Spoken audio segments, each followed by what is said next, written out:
कुछ सवाल ऐसे होते हैं जो सिर्फ दिमाग नहीं पूरी ज़िंदगी हिला देते हैं। मैं कौन हूँ? ये दुनिया क्या है? और जो मैं जी रहा हूँ क्या वो सच है? ये कहानी सोफ़ी की है, एक 14 साल की लड़की जो एक दिन अपने लेटर बॉक्स में मिली एक अजीब सी चिट्ठी पाती है। उस पल से शुरू होता है एक ऐसी यात्रा जहाँ क्लासरूम की किताबें नहीं बल्कि सोच की गहराइयाँ उसकी टीचर बन जाती हैं। सोफीज़ वर्ल्ड, जिसे जॉयस्टिन गार्डर द्वारा लिखी गई एक फ़िलोसॉफ़िकल नॉवेल है जो कहानी के रूप में सोचने का तरीका बदल देती है। ये एक कहानी नहीं, एक दर्पण है जिसमें हर पढ़ने वाला अपना चेहरा देख लेता है और शायद एक नया सवाल भी। तो अब हम इस अनोखे सफ़र की शुरुआत करते हैं। सोफ़ी एमंडसन एक सिंपल सी 14 साल की लड़की एक आम स्कूल के दिन के बाद अपने घर जा रही थी। जैसे ही वो अपने लेटर बॉक्स के पास पहुंची, उसे कुछ अजीब लगा। दुनिया वैसी ही थी, वही रास्ता, वही घर, वही थकावट, लेकिन लेटर बॉक्स में एक ऐसी चिट्ठी थी जो सब कुछ अलग करने वाली थी। एक छोटी सी वाइट एनवलप, बिना किसी सेंडर के नाम के। सोफ़ी ने उसे निकाला, थोड़ा हिचकिचाते हुए खोला और अंदर सिर्फ एक लाइन लिखी थी, तुम कौन हो? वो कुछ देर तक उस चिट्ठी को देखने लगी। ना हेलो, ना इंट्रोडक्शन, ना कुछ बैकग्राउंड, बस एक सीधा नंगा सवाल। और इस सवाल ने उसके अंदर सब कुछ हिला दिया। पहली बार सोफ़ी को लगा कि ये सवाल उसे कभी अपने आप से नहीं पूछा। हर दिन वह स्कूल जाती, वापस आती, होमवर्क करती और टीवी देखती, जैसे ज़िंदगी एक मशीन के तरीके से चल रही हो। लेकिन उस चिट्ठी ने मशीन में एक छोटी सी आवाज़ डाल दी थी, एक रुकावट, एक झटका। रात को जब वो अपने कमरे में थी, उसकी आंखें छत पर टिकी हुई थी, पर दिमाग उस सवाल में उलझा हुआ था, मैं कौन हूँ? क्या मैं सिर्फ एक स्टूडेंट हूँ, या फिर एक बेटी, या एक लड़की जिसे बस रूटीन फॉलो करना आता है? क्या मैं वही हूँ जो लोग मुझे समझते हैं, या मैं कुछ और भी हूँ जो अब तक मैंने खुद भी नहीं जाना? अगली सुबह जब वो फिर से लेटर बॉक्स चेक करती है, एक और चिट्ठी मिलती है। इसमें कुछ अलग सवाल था, दुनिया का जन्म कैसे हुआ? इस बार सोफ़ी का मन घबराया नहीं, बल्कि उसे एक अजीब सी क्यूरियोसिटी जगाती है। उसे लगता है जैसे कोई अनजान शख्स उसे किसी और दुनिया में ले जा रहा हो, एक ऐसी दुनिया जहाँ हर चीज़ का मतलब समझना ज़रूरी है।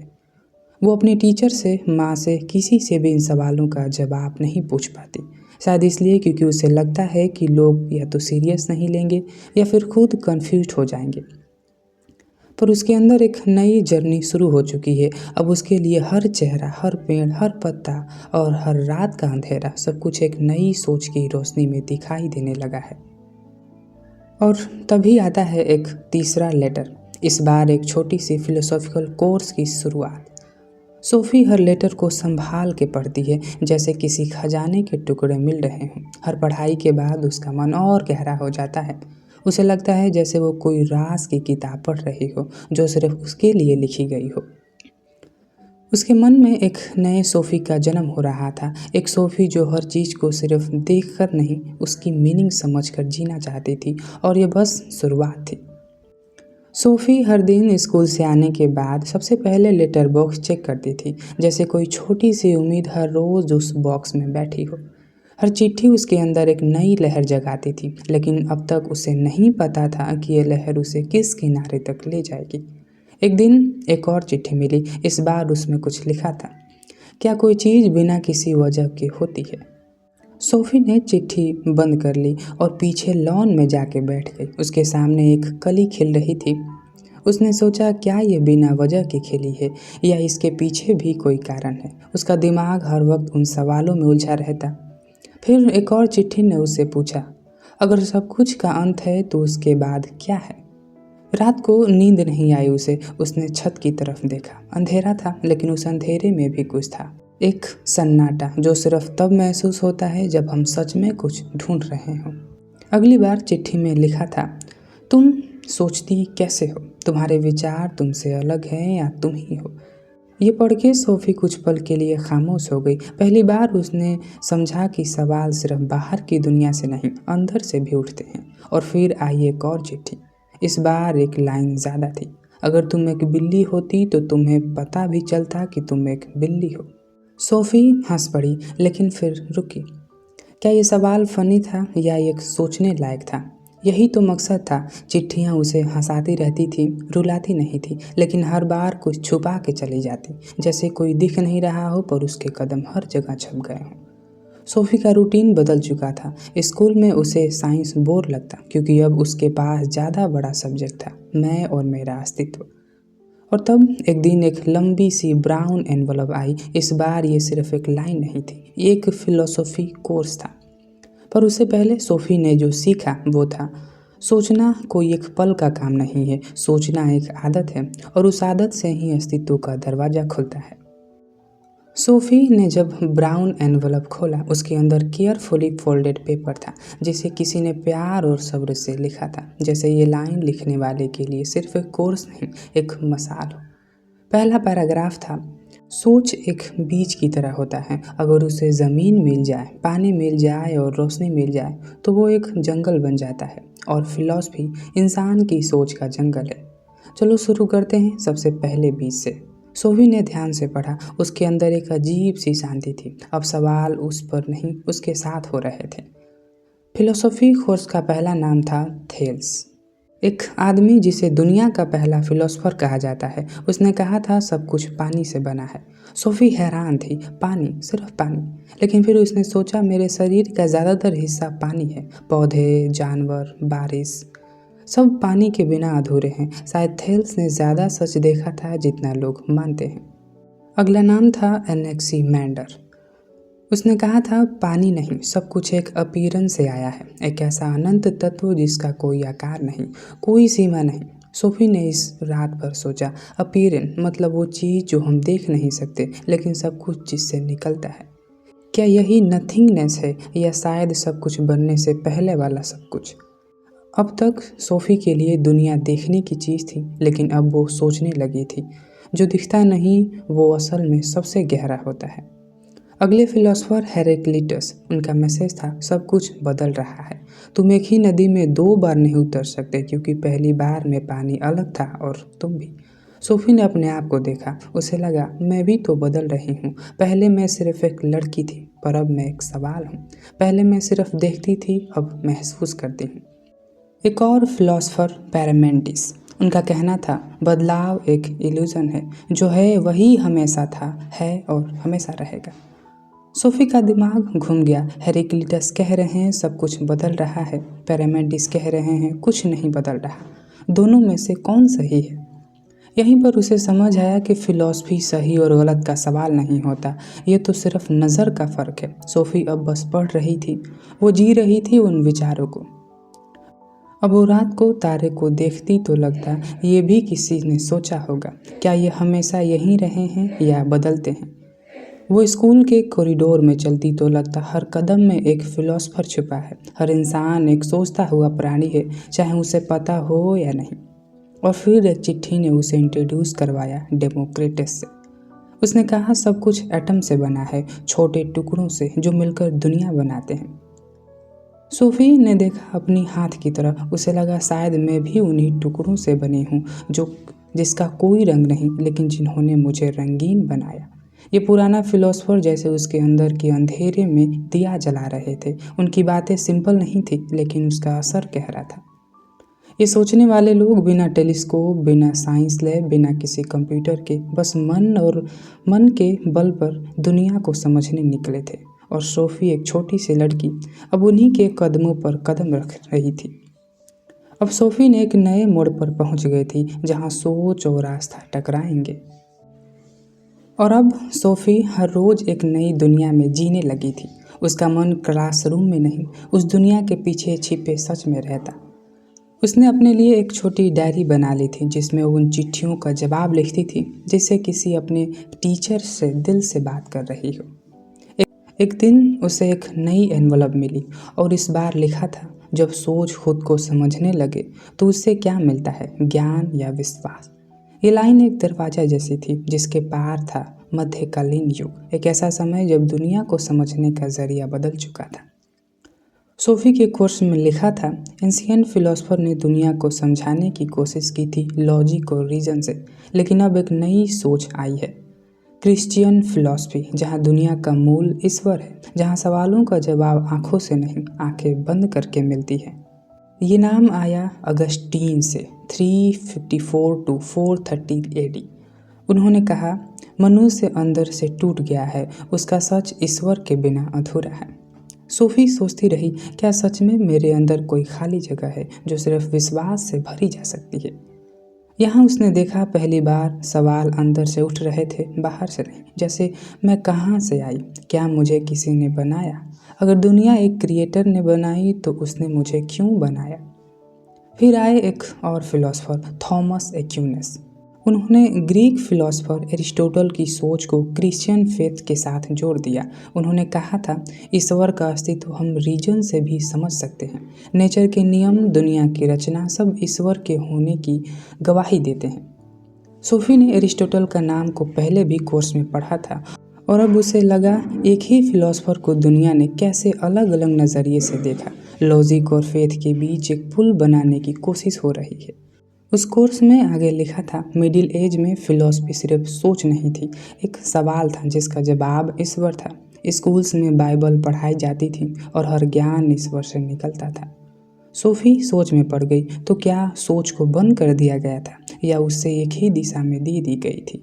उसका माइंड में एक स्ट्रगल चालू हो गई। एक तरफ हेराक्लिटस था जो कहता था सब कुछ बदल रहा है, दूसरी तरफ अगस्टीन जो कहते थे सच हमेशा वही है और वो ईश्वर है।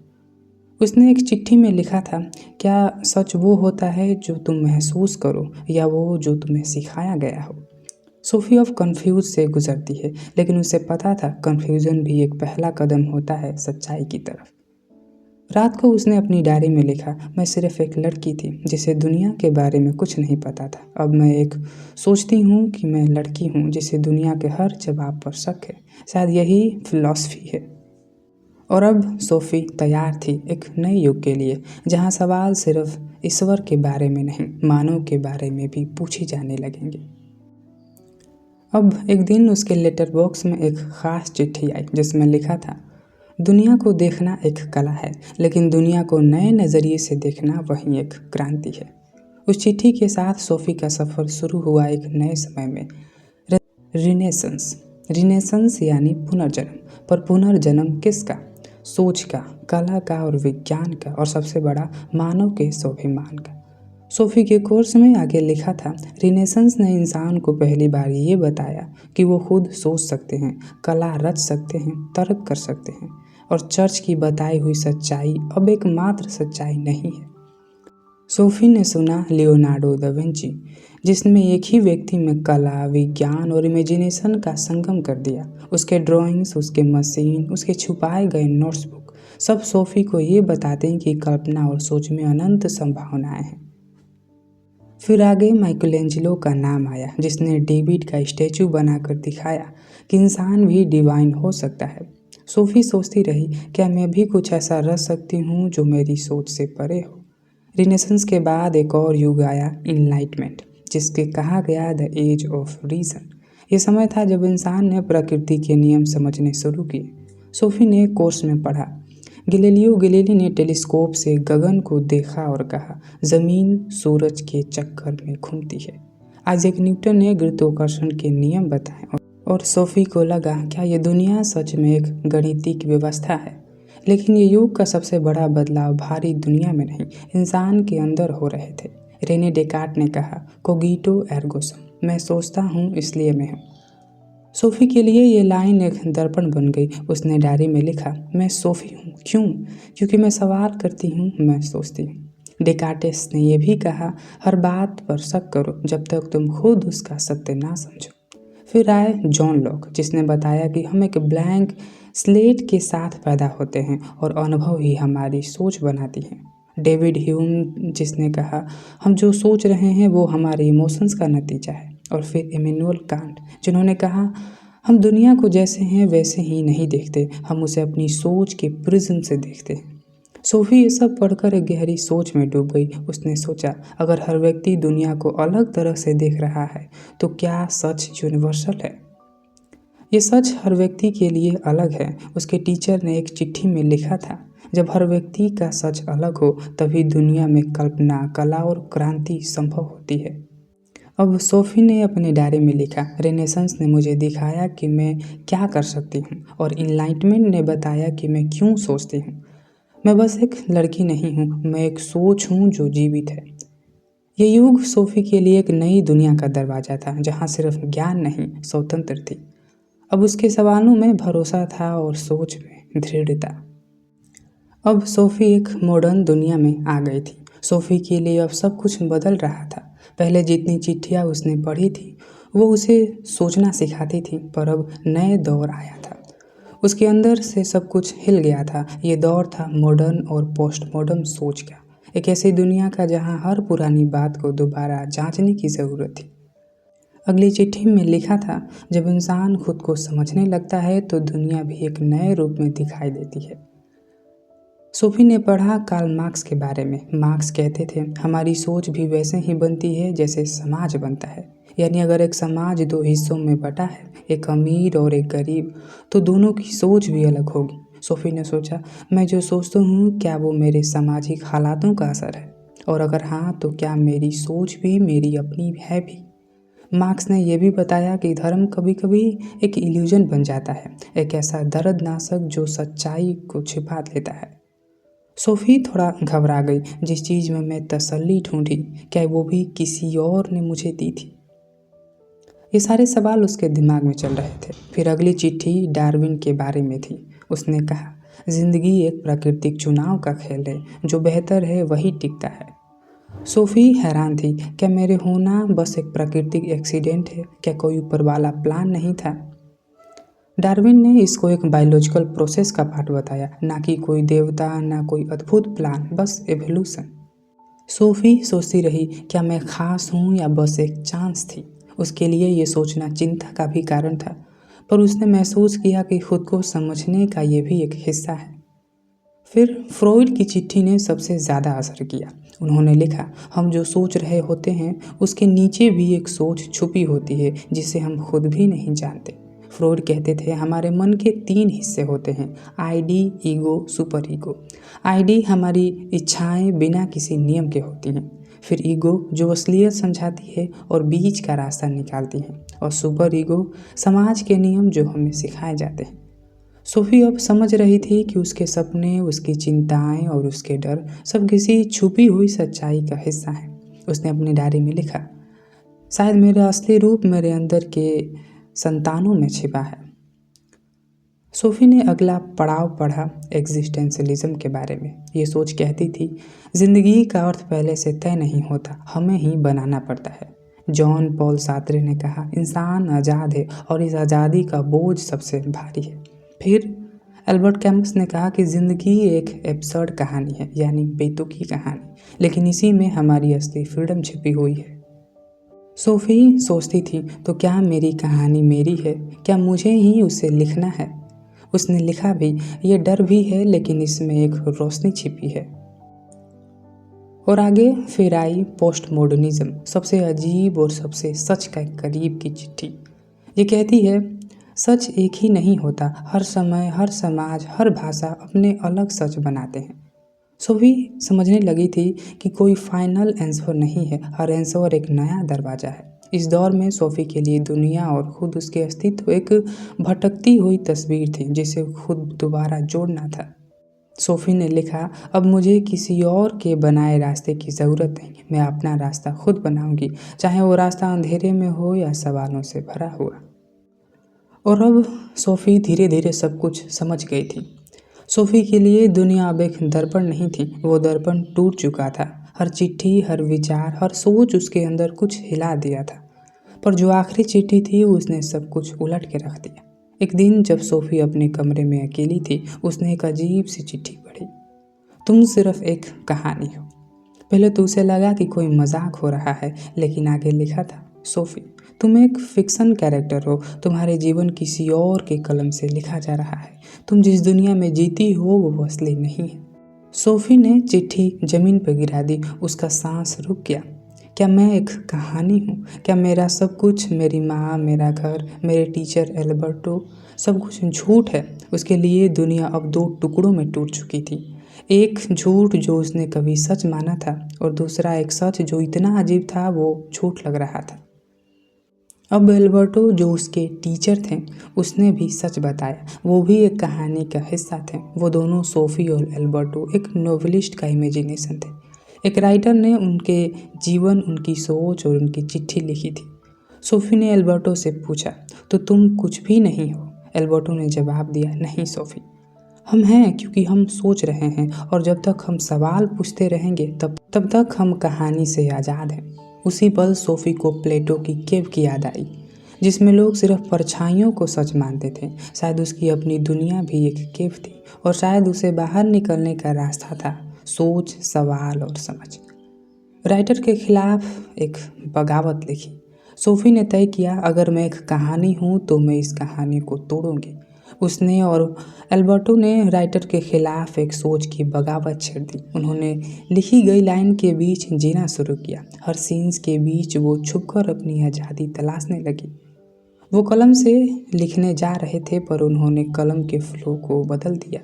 सोफ़ी ने समझा, सच वही है जिसे हम मान लें, लेकिन कभी कभी सोच को तोड़ना भी एक सच होता है। सोफ़ी अब सब कुछ समझ गई थी, और उसने अपने डायरी में लिखा कि अगर मैं एक कहानी हूँ तो मुझे अपने होने का मतलब खुद बनाना होगा, और अगर कोई मुझे पढ़ रहा है तो याद रहे, हर सोच एक कहानी है और हर कहानी एक सोच बन सकती है।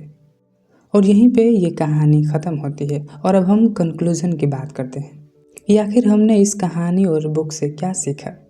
सोफ़ीज़ वर्ल्ड कोई आम कहानी नहीं है। ये एक ऐसी यात्रा है जहाँ हर मोड़ पर एक नया सवाल खड़ा होता है, और हर सवाल के पीछे छुपी होती है एक गहरी समझ। सोफ़ी के जरिए हमने देखा कि एक आम सी दिखती लड़की किस तरह अपने लेटर बॉक्स में आई एक छोटी सी चिट्ठी से लेकर पूरी सोच की दुनिया तक का सफ़र तय करती है। उसने हर एक फिलोसोफर से कुछ सीखा, पर सिर्फ उनके विचार नहीं, उनके जीवन का तरीका भी। सोक्रेटिस ने सिखाया, सवाल पूछना जीने की शुरुआत है। प्लेटो ने बताया, जो दिख रहा है वो सच नहीं भी हो सकता है। एरिस्टोटल ने समझाया, जीवन एक तार्किक व्यवस्था है। और फ्रॉइड ने ये याद दिलाया, हमारे अंदर भी एक अजनबी दुनिया बसती है। लेकिन इस कहानी का सबसे बड़ा दर्पण तब टूटा जब सोफ़ी ने ये जाना, मैं खुद एक कहानी हूँ। और जब उसने समझा, तो क्या हुआ अगर मैं लिखी गई हूँ, मैं सोच सकती हूँ, और सोचने वाले को कभी पूरा काबू नहीं किया जा सकता। यही है इस किताब का असली संदेश। अस्तित्व हमारी दिया हुआ तोहफा नहीं, बल्कि हमारी बनाई हुई कहानी है। जब तक हम सवाल पूछते रहेंगे तब तक हम जीवित हैं, चाहे हम कहानी में हो या हकीकत में। सोफ़ी की दुनिया सिर्फ उसकी नहीं थी, वो हर उस इंसान की दुनिया थी जो रात को अकेले बेड पर लेटे हुए सोचते हैं, मैं कौन हूँ, मैं कहाँ से आया और इस जीवन का मतलब क्या है। और जब तक ये सवाल ज़िंदा है, सोफ़ी भी ज़िंदा है। आप कहानी सुन रहे थे, पर शायद कहानी आपको देख भी रही थी। सोफ़ी वर्ल्ड्स ख़त्म होती है, और वो हर सोचने वाले के दिमाग में शुरू होती है। ज़िंदगी एक रहस्य है जिसे सुलझाने के लिए पहले उसे महसूस करना पड़ता है। सोच एक आईना है, और हर बार जब उसमें हम झांकते हैं, हम अपना एक नया रूप देखते हैं। बचपन सिर्फ उम्र का पड़ाव नहीं, बल्कि एक दरवाज़ा है जहाँ से सबसे असली सवाल निकलते हैं। और जाते जाते ऑर्थर जोस्टिन गार्डर के शब्दों को याद रखना ज़रूरी है, only those who can keep wondering like a child truly understand the world. यानी केवल वो लोग जो एक बच्चे की तरह सोचते रह सकते हैं, वास्तव में दुनिया को समझते हैं। तो सोचना बंद मत कीजिए, क्योंकि जब सोचना ख़त्म होता है, कहानी वहीं रुक जाती है।